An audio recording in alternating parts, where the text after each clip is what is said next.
उसको बताना है।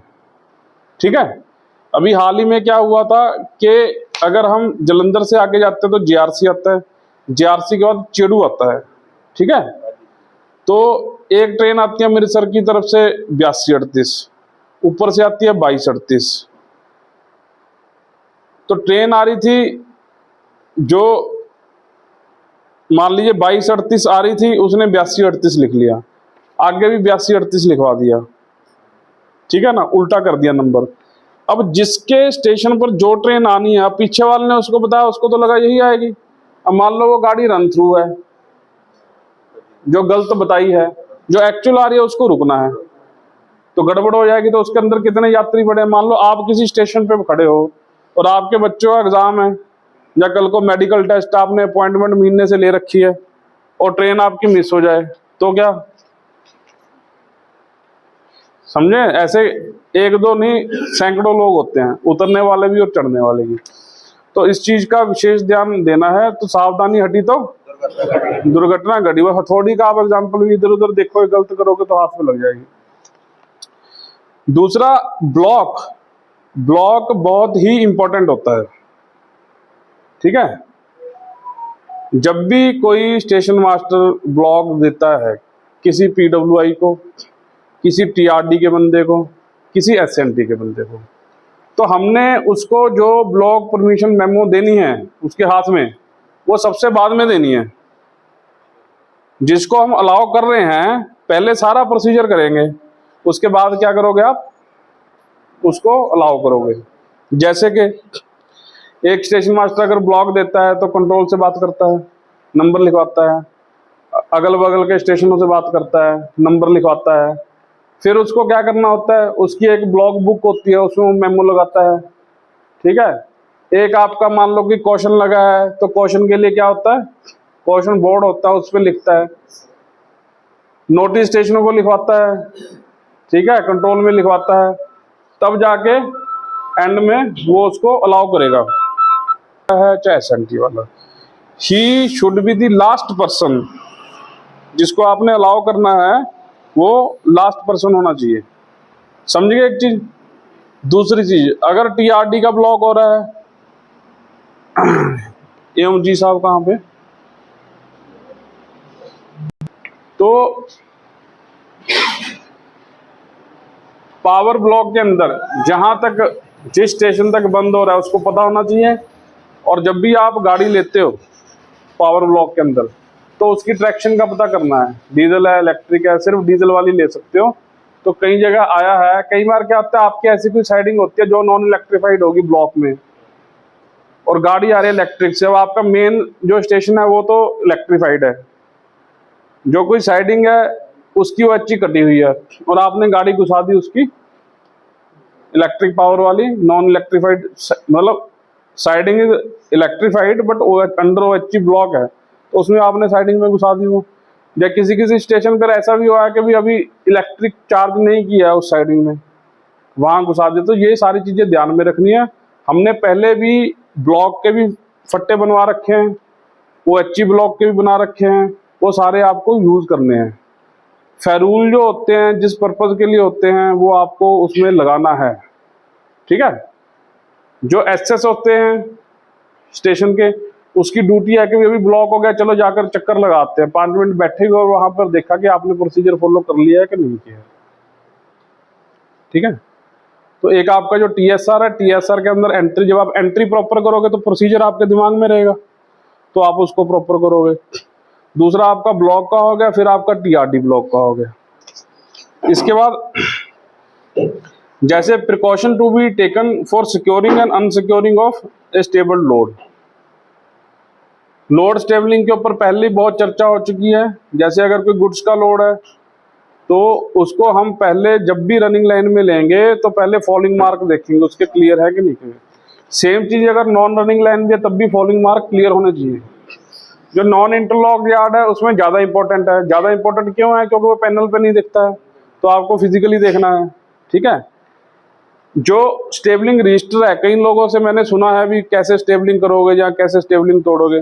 स्टेबलिंग रजिस्टर इज वेरी इंपॉर्टेंट, उसको आपको बड़े अच्छे से भरना है।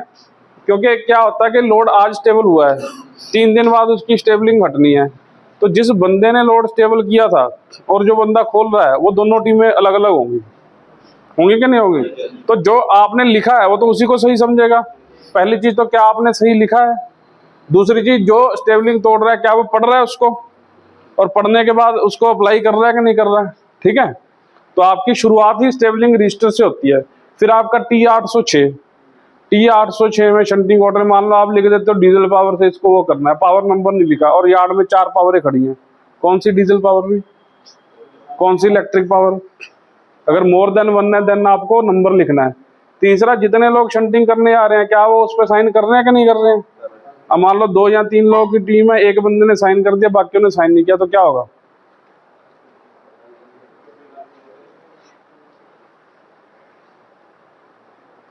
बताइए क्या होगा? जो अभी एलपी है, शंटर है, या उसको तो नहीं पता भी 3 बंदे दे रखे हैं मेरे को, वो तो 2 बंदे सोच रहा है, तो ऑब्जेक्ट करेगा ना भी तीसरा बंदा कहाँ है। तो आप जितने बंदे हो सबको जाना है, और शंटिंग में पहला बता दिया अभी नॉन इंटरलॉक्ड यार्ड हो चाहे इंटरलॉक्ड यार्ड हो, फॉलिंग मार्क क्लियर करने हैं। इंटरलॉक्ड में अगर आप नहीं करोगे तो उसको पता चल जाएगा स्टेशन वाले को कि मेरा ट्रैक क्लियर नहीं हुआ, वो बोल देगा। नॉन इंटरलॉक में नहीं पता लगेगा। नॉन इंटरलॉक में अगर फॉलिंग मार्क आपने प्रॉपरली क्लियर नहीं किया तो क्या कोई दूसरी गाड़ी दूसरी लाइन से आएगी तो साइड कोलिजन हो सकता है कि नहीं हो सकता है। तो ये कांटे वाले की जिम्मेदारी है, स्टेशन मास्टर की जिम्मेवारी है उस रजिस्टर से देखना। अब मान लो मेरा यार्ड है 1 किलोमीटर दूर, साइडिंग में प्लेसमेंट रिमूवल हो रहा है, तो only control station master has on his register. वो रजिस्टर से देखेगा, पूछताछ करेगा तो उसको आइडिया लग जाएगा भी क्या है क्या नहीं। ठीक है ना। तो आप स्टेशन मास्टर, ऐसा नहीं है कि स्टेशन मास्टर की जिम्मेवारी नहीं है, स्टेशन मास्टर की बिल्कुल जिम्मेवारी है। उसको पहले और बाद में काउंसिल करना और उससे पूछना भी तुम क्या करके आए हो। वो रजिस्टर में लिखेगा और जो बोलेगा कहेगा, अगर वो सारी चीजें मैच करते हैं तो काम ठीक हुआ, वरना काम में कोई ना कोई गड़बड़ है। और अगर आपके स्टेशन पर मान लो ऐसी 10, 15, 20 स्टेबलिंग हो रही है महीने में, तो एक आध बार चक्कर मार के देखे स्टेशन मास्टर, आपकी ड्यूटी ऑफ हुई, स्टेबलिंग हुई है तो आप फोटो खींच के जाइए और जाते जाते अपना स्टेबलिंग देख लो ठीक हुई है कि नहीं हुई है। ठीक है ना स्टेशन मास्टर साहब, आप लोगों को बोल रहा हूँ। ठीक है ना। आगे सेम जब आपने, हाँ कोई बोल रहा था कुछ, अनसिक्योर करना है तो पहले रजिस्टर पढ़ना है। मान लो एक बीसीएन वैगन स्टेबल है, उसमें 6 आगे 6 पीछे हैंड ब्रेक लगे हुए होंगे, ब्रेक वैन का लगा होगा, 2 गुटके इस साइड लगे होंगे, 2 गुटके उस साइड लगे, आउटर मोस्ट पे लगे होंगे। ठीक है ना। उसके बाद एक एक चेन बनी होगी, एक लास्ट के एक्सल में, एक इधर के एक्सल में। लॉक पैड होगी, उसकी लॉक, क्या वो लॉक की स्टेशन मास्टर के पास आ गई है कि नहीं आ गई है। कई बार क्या होता है कि चेन हम वहीं रखते हैं, अपना बॉक्स वगैरह बना दिए, जैसे सामने वाल वगैरह बना दिए, लेकिन उनकी पर्टिकुलर की स्टेशन मास्टर के चैम्बर में आ जानी चाहिए आफ्टर स्टेबलिंग।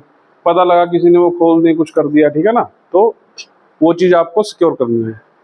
तो उसमें सुजानपुर में जो ड्रिलमेंट हुई थी, उसके बाद फिर हम लोग वहाँ गए, फिर आरडीएसओ की टीम बुलाई, उसने फिर ट्रायल किए, फिर एक जेपीओ बना।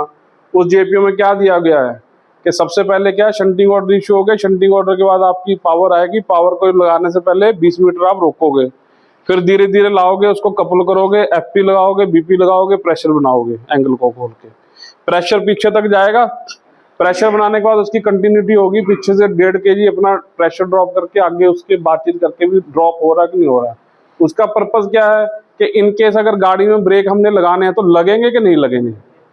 अगर आप वो करोगे तो आपको पता भी लग जाएंगे। अब इमरजेंसी में आप उसकी स्टेबलिंग खोल रहे हो, तो जब आप स्टेबलिंग खोलोगे तो हो सकता है वो लुढ़कने लग जाए, एकदम से बोला ब्रेक लगाओ ब्रेक लगाओ, अब ब्रेक लग नहीं रहे हैं, तो इसलिए उसको कंटिन्यूटी भी ब्रेक को टेस्ट किया जा रहा है। ठीक है। फिर सबसे पहले आगे की चेन और पीछे की चेन खोल लोगे। ठीक है। आगे के गुटके और पीछे गुटके खोल लोगे, फिर आप हैंड ब्रेक हटाओगे। ठीक है। क्लियर है सबको। तो ये चीज आप जेपी बार बार रिपोर्ट कर लो। आपके पास इंस्ट्रक्टर कहाँ है? यहाँ पे ऐसी कोई वो है डायरी या बुकलेट जिसके अंदर सारे जेपी वगैरह पड़े हो? आपने सब जो बनवाया था एक बार तो डिस्ट्रीब्यूट कर दिया था मैंने। अरे भैया आपके पास यहाँ पे है क्या फाइल? उसका एक इंडेक्स बनाओ और इंडेक्स का चार्ट बना के यहाँ पे लगाओ। इनको पता होना चाहिए भी ये हैं, तो फिर उनको पढ़वाए भी करो चाहिए। और अगले दिन जिसने जो पढ़ा उसका लिखवा के देखो उससे, ठीक है ना, उसको बनवा लो, वैसे लेमिनेट करवा लो, ठीक है। तो सारे जेपीओ आप पढ़ के जाओ, यहाँ पर आपकी ये पर्सनल डायरी है उसमें लिख लो भी इस तरह के जेपीओ है। क्यूआर कोड दिया गया है, यहाँ पे क्यूआर कोड कहाँ है, पड़ा है ना, तो उसमें आपको वो जेपीओ सारे मिल जाएंगे। तो खाली टाइम में ब्लॉग चल रहा है, कुछ नहीं कर रहे, तो जेपीओ खोल के पढ़ो। मैं जाता हूँ इंस्पेक्शन करने, मैंने यूट्यूब देखते हुए, फेसबुक देखते हुए ऑन ड्यूटी कई pointsman, station master, train manager को पकड़ा है, उसकी सीधी सजा है चार्जशीट। आप अगर मान लो अपने घर में किसी को पेंट करने के लिए या किसी और काम के लिए रखते हो, और क्या करोगे बताओ, क्या करोगे बताओ, आप बताइए क्या करोगे? हाँ, ऊंचा बोलो भाई। आपने अपने घर में किसी बंदे को काम करने के लिए बुलाया, 8 घंटे की, वो कहता मैं दिहाड़ी लूंगा, 500 रुपया लूंगा, और वो बैठ के यूट्यूब फेसबुक देख रहा है, काम नहीं कर रहा, तो आप क्या करोगे? हाँ, वो नहीं मामला, फिर क्या करोगे? भगा दोगे ना, दूसरा बंदा लाओगे ना।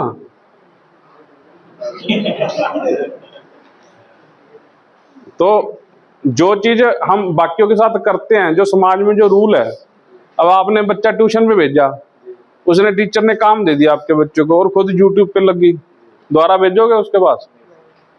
तो भैया रेल आपको रखेगी क्या?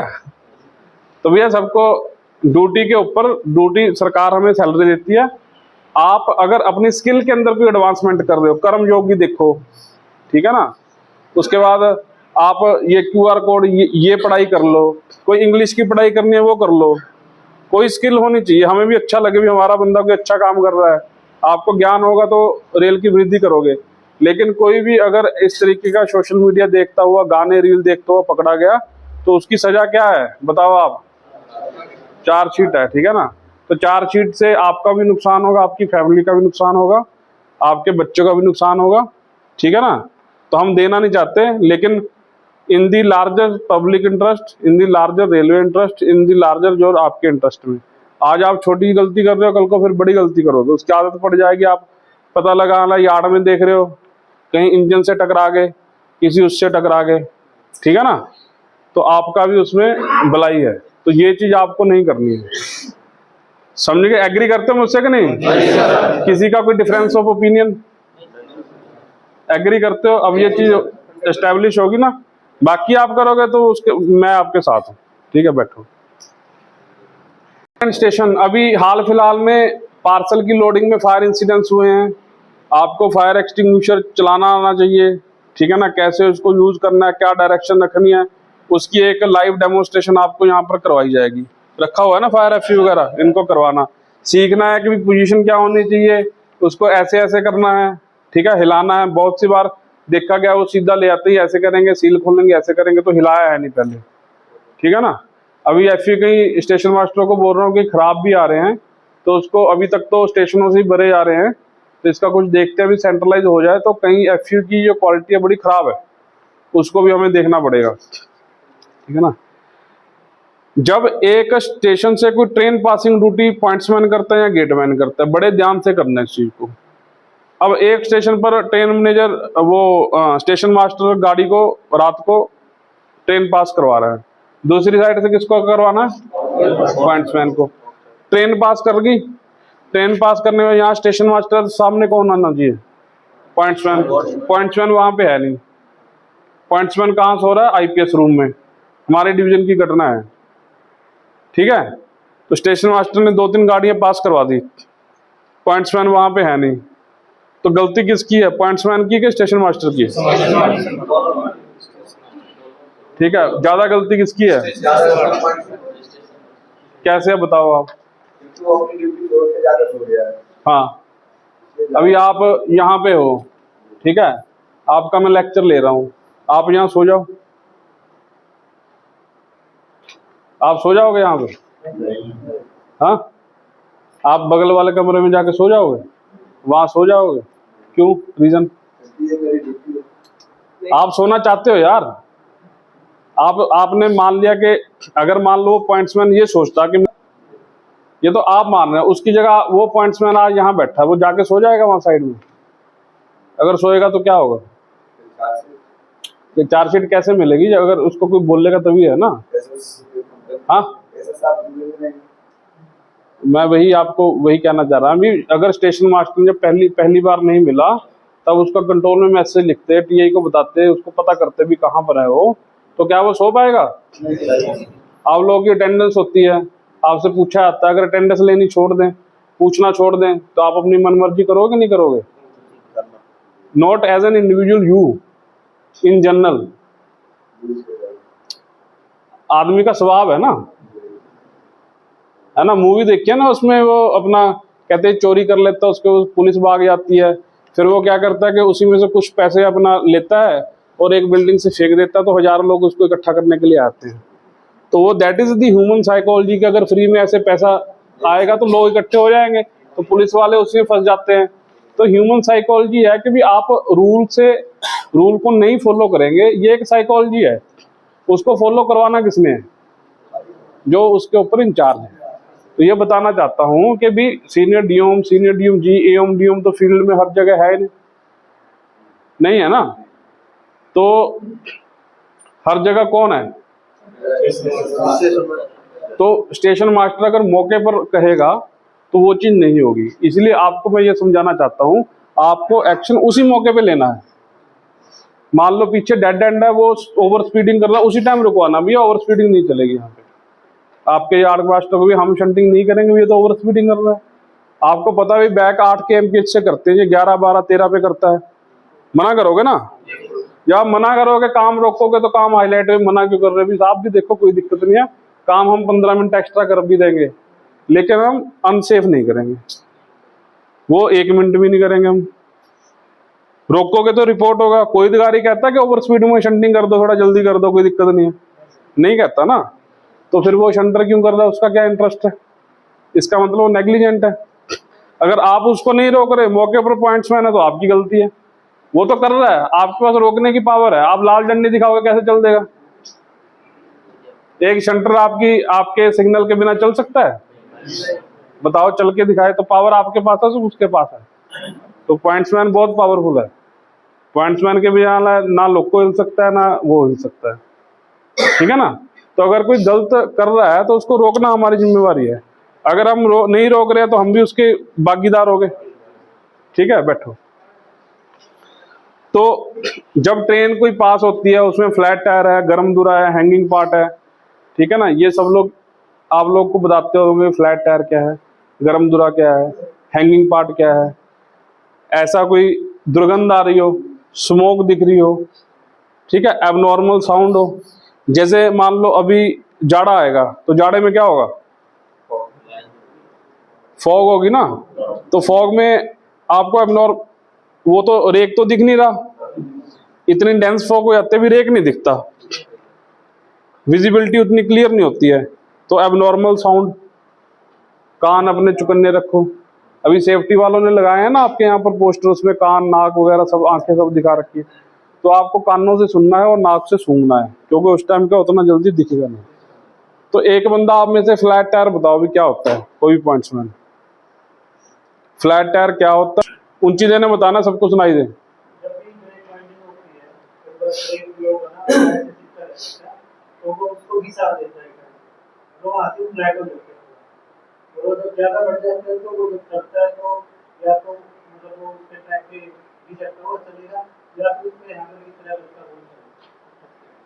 टक टक की आवाज आएगी ना, किसी वजह से जब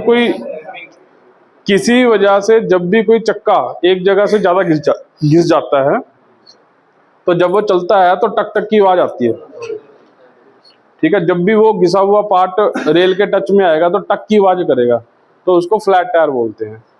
फ्लैट टायर जब भी होगा, अगर जाड़े के मौसम में होगा, तो उस टाइम रेल फ्रैक्चर होने का बहुत चांस रहता है। रेल पे वो फोर्स मारेगा तो वो टूट सकती है। तो उस केस में तुरंत आपको उसको रुकवाना है, गाड़ी को। दिन के टाइम में लाल झंडी, रात के टाइम में लाल बत्ती। अगर उसके ट्रेन मैनेजर की अटेंशन आपकी तरफ नहीं होती तो पत्थर मारना है, चिल्लाना है, जो भी आप कर सकते हैं। नहीं हुआ तो गेट टेलीफोन दिया है, उससे बताना है, ठीक है ना। क्या कह रहे हैं? हाँ, प्राइवेट नंबर एक्सचेंज करोगे आप, बिल्कुल करोगे, ठीक है ना। तो वो सारा कुछ करने के बाद आपको, ठीक है ना, अगर गाड़ी आप ही के यहाँ रुक जाती है तो आपको चेक करना है, कौन सा क्या है, सो दैट वो सिक्योर। इसी तरीके से अगर हैंगिंग पार्ट है वो भी देखना है। कई बार क्या होता है, बैठ जाओ, अभी एक केस आया था, उसकी फोटो वोटो लगाना जो चिंटू ने पकड़ा था ना, ऊपर रोड थी। कई बार क्या होता है कि भी ट्रेन के ऊपर भी कुछ ना कुछ एक्स्ट्रा होता है। अभी एक ऐसे रोड चल रही थी, ऐसे एक पत्ती निकली हुई थी 3-4 फीट उसके ऊपर, क्या नाम है, कोच के ऊपर, ठीक है ना। तो वो OHG के साथ टकरा सकती थी। तो लेकिन हमारे पॉइंट्समैन गेट की ड्यूटी कर रहा था, उसने देख लिया दूर से, उसने रुकवाया गाड़ी को, फिर उसको वहीं पर सिक्योर किया गया। OHG का ब्लॉक लेकर लोग वहीं पे आए। अब मान लो यार्ड में, अमृतसर वैसे यार्ड में ऐसे टेढ़ी जा रही है, वो किसी उससे टकरा जाए OHG से, तो सारी में पहले तो करंट आ जाएगा एक बार, किसी को पैसेंजर को भी नुकसान हो सकता है, या हमारा ही बंदा शंटिंग करते टाइम उस पर चढ़ा हुआ है उसको भी करंट लग सकता है। तो ये क्या है कि भी आपकी सूझबूझ है, हर चीज किताब में लिखी नहीं जा सकती, हर चीज आपको बताई नहीं जा सकती, लेकिन आप अगर अलर्ट है तो अपने आप पकड़ लोगे उसको, ठीक है ना। Action to be in case of train parting, अगर ट्रेन पार्ट हो गया तो अगला पार्ट नहीं रोकना, पिछला पार्ट रोकना, ठीक है ना। शंटिंग मूवमेंट में क्या क्या प्रिकॉशन लेते हैं, सबसे प्रिकॉशन तो पहला यही है कि भी आपको कंजर्वेटिव होकर चलना है। कंजर्वेटिव होने का मतलब क्या है कि अगर स्पीड मान लो रोड पे चल रहे हो तो 50 की है तो 45 पे चलो, आगे स्पीड ब्रेक करें तो अपनी स्पीड स्लो कर लो, ठीक है ना। हेलमेट लगा के चलो, ठीक है। तो ये कंजर्वेटिव, भी दूसरे नहीं लगा रहे कोई बात नहीं, हम तो लगा के चलेंगे, ठीक है ना। अभी एक पंजाबी सिंगर है, उनका एक्सीडेंट हुआ था, पता है आपको, जब बंदा का उनकी डेथ होगी। 27 लाख की बाइक थी, जो वो कपड़े जो सूट पहनता था बाइकिंग, वो 4-5 लाख का आता है। तो क्या कोई बचा पाया क्या? सारी सुविधाएं हो नहीं बचे ना। तो सावधानी अगर बरतोगे तो क्या होगा। तो सबको पता भी हिंदुस्तान के रोड क्या बाइक चलाने के लिए बने हैं? गाय घूमती हैं, बैल घूमता है, गाड़ी में तो बंदा सेफ नहीं है, बाइक पे कैसे सेफ होगा। तो ये कॉमन सेंस है, लेकिन क्या होता है कि आदमी कॉमन सेंस को भूल जाता है। तो इसी तरीके से आपको भी कॉमन सेंस अपनानी है। भैया मेरा डेड एंड आ रहा है, 40-50 मीटर पहले रोक लो, उसको बता दे डेड एंड आ रहा है। और स्पीड अगर 8 की तो 4 की कर लो, 2 की कर लो। अगर थोड़ा सा टच भी होगा तब भी टाइमली रोक लोगे आप, पीछे जाओ। उसकी नॉर्मली क्या होती है, इसकी कैपेसिटी इतनी है, इसमें इतने कोच आ जाएंगे। LHB कोच भी आ रहे हैं। कई बार क्या होता है उसमें मैच कपलिंग दे रखी होती है, एक कोच एक्स्ट्रा जाता है, आपको लगता है कि 22 घुस जाएंगे, कोई बात नहीं, इंजन यहीं तक आता है। कई बार डबल इंजन होता है, ठीक है ना। तो भी उस पर नहीं देखना, आपको फिजिकली करना है, 40 से 50 मीटर पहले रोकना है, फिर धीरे धीरे उसको करना है। एबनॉर्मलिटी मिलती है किसी हैंड ऑपरेटेड पॉइंट में, एबनॉर्मलिटी, उसको अपने सुपरवाइजर को तुरंत आपने क्या करना है, बताना है। नहीं बताओगे, उसके ऊपर मूवमेंट करोगे, कल को ड्रिलमेंट होगी तो आप भी बीच में पकड़े जाओगे। हैंड ऑपरेटेड पॉइंट में तो बोल देते हैं इन्होंने ट्रेनिंग में गलत कर दिया, टू रूट हो गया, ये सब हो गया, समझ रहे हो कि नहीं। अभी जैसे लुधियाना में एक हैंड ऑपरेटेड पॉइंट था 6 महीने पहले, उसमें कुछ गड़बड़ थी, तो पॉइंट्समैन ने बताया, फिर PWA ने आके ठीक किया उसको। क्योंकि जब हम एक एसेट को यूज कर रहे हैं तो वो मेंटेनेंस भी चाहती है, तो कई बार टाइम से पहले मेंटेनेंस उसको देनी पड़ती है। तो आप क्योंकि उसके यूजर हो, चला रहे हो, जैसे मान लो आप लोग मैकेनिक तो हो नहीं, लेकिन बाइक तो चलाते हो ना, बाइक कोई आवाज करेगी आपको पता चल जाएगा खराबी है, तो तुरंत किसके पास जाओगे? मैकेनिक के पास जाओगे कि नहीं जाओगे, ठीक है ना। तो इस तरीके से ही अपना आपको, ठीक है, कपलिंग प्रॉपर लग गई कि नहीं लग ली, चिड़ी जो अपना, ठीक है ना, वो अपना खुल जाती है, उसको देखना है। अगर वो प्रॉपर कपलिंग नहीं होगी तो ट्रेन पार्टिंग हो जाएगी, ठीक है ना। कोई लटका हुआ पार्ट तो नहीं है। हैंड ब्रेकर स्टेबलिंग के बाद आपने खोल दिए पूरे के नहीं खोले हैं, गाड़ी रिलीज है कि नहीं है, कंटिन्यूटी हो गई है कि नहीं हुई है, ठीक है ना। ये सारी जो छोटी जो गुटके हैं, जैसे अभी क्या है कि जो पुराने साइज के जो गुटके हैं वो सारे हमने क्या है खत्म करके नए स्टैंडर्ड के लगाने हैं। कई स्टेशनों पर मैंने ऐसा देखा कि दोनों तरह के गुटके पड़े हैं और नई तरह के गुटके पड़े हैं, फिर भी पुराने टाइप के लगाए जा रहे हैं। क्यों लगाए जा रहे हैं? कल को ड्रिलमेंट हो जाएगी तो सीधा आपके ऊपर डालेंगे भी, आपने रीजन कुछ भी हो, भी आपने गुटके दूसरे क्यों नहीं यूज किए जब आपके पास पड़े हैं, ठीक है ना। तो ये सारी जो छोटी छोटी चीजें हैं उसका ध्यान रखना है। स्टेशन मास्टरों को जो आपकी जंक्शन आइटम है उसमें अगर कोई कमी है तो उसको टाइमली आपने स्टोर में मेरे को बताइए, सीनियर DMG साहब को बताइए, हमारे TI इनके थ्रू बताइए, ठीक है ना। तो उसको टाइमली हमने करना है। Hot axle, brake bending, hanging part बताए। ऑल राइट सिग्नल की आपको इंपॉर्टेंस बता ही चुका हूँ। अभी भी कई एम्बुश चेक हुए हैं, उसमें all right signal properly exchange नहीं किया जा रहा, तो उसको देखिए आप। इंटरलॉक्ड और नॉन इंटरलॉक्ड एलसी गेट, हमारे पास तो नॉन इंटरलॉक्ड कोई नहीं है ना, ऑपरेटिंग का कोई नहीं है, हमारा ऑपरेटिंग का स्टाफ भी काम नहीं कर रहा उसमें, ठीक है। स्टेशन मास्टर के लिए ये खास है, पहले भी बहुत बार काउंसलिंग हो चुकी है कि जब भी नॉन इंटरलॉक गेट के साथ आप ट्रेन इंफॉर्मेशन देते हो उसको, तो उसको पहले ट्रेन इंफॉर्मेशन देनी है, ये ट्रेन जाएगी। उसके बाद नेक्स्ट टाइम जब वो बताएगा कि मैंने गेट बंद कर दिया है और आपको प्राइवेट, तो वो बताएगा, आपने उसको घंटी मारोगे। अगर वो डिले करता है घंटी मारने में, तब फिर आप उससे पूछोगे भी हाँ भी तुमने गेट बंद किया नहीं किया, उससे पता चल जाएगा भी ये बंदा सुस्त है। आपको पता होता ही है भी टीवी जो इतना इस टाइम पे तो इतने टाइम में गेट बंद हो जाना चाहिए। फिर कंफर्म भी एक्चुअल में कर भी लिया कि नहीं किया। अगर आपको गड़बड़ लगते तो ग्रुप बनाए हुए, फोटो मंगवाओ उससे, रिपोर्ट करो, उसके इंचार्ज को रिपोर्ट करो, ठीक है। तो ये सारे प्रिकॉशन आपको लेने हैं। और कभी कभी रैंडमली चेक कर लो, फिर बंदे का हमें पता ही होता है कौन कितना सिंसियर है, कौन कितना सिंसियर नहीं है। गेट पर जब 12 घंटे की ड्यूटी हो जाती है, रात को बंदा कर रहा है और लगातार कर रहा है, मान लो आप एज ए स्टेशन मास्टर गया, आपने देखा यार ये बंदे को वीकली रेस्ट नहीं मिली और 12 घंटे से ड्यूटी कर रहा है, तो देयर इज ए पॉसिबिलिटी वो सो सकता है।